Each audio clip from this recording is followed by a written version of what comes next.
नमस्कार. आज 1 मे महाराष्ट्र राज्याचा स्थापना दिवस. महाराष्ट्र दिनाच्या त्याचबरोबर जागतिक कामगार दिनाच्या आपणा सर्वांना शुभेच्छा. आजपासून राज्यामध्ये त्याचबरोबर सातारा जिल्ह्यामध्ये स्वयं जनगणना सुरू होते आहे. या 1 मे पासून सुरू झालेला टप्पा 15 मे पर्यंत सुरू राहणार आहे. यामध्ये नागरिकांना स्वतःची जनगणना किंवा घरगणना स्वतः करण्याची संधी शासनाने उपलब्ध करून दिलेली आहे. यासाठी शासनाने जनगणनेचे एक पोर्टल विकसित केलेलं आहे.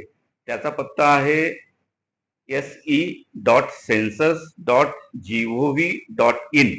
या पोर्टलवर आपण गेल्यानंतर आपल्याला काही प्रश्नांची माहिती विचारली जाईल. ती माहिती आपण भरल्यानंतर आपण सबमिट केल्यानंतर एक कोड आपल्याला प्राप्त होईल. तो कोड आपण सुरक्षितपणे लिहून ठेवला पाहिजे आणि 16 मे पासून 14 जून या कालावधीमध्ये प्रगणक आपल्या घरी भेट देणार आहेत.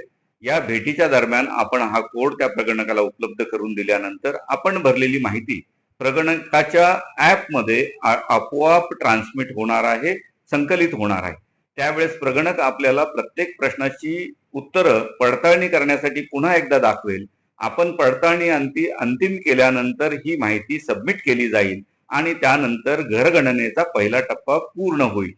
मी सातारा जिल्ह्यातील सर्व नागरिकांना विनंती करतो की शासनाने उपलब्ध करून दिलेल्या स्वयं नोंदणीच्या पहिल्या संधीचा आपण वापर करावा आणि 16 मे पासून 14 जून या कालावधीमध्ये प्रगणक आपल्या घरी येतील त्यावेळेस त्यांना माहिती अचूकपणे नोंदवण्यासाठी सहकार्य करावं हीच विनंती. धन्यवाद.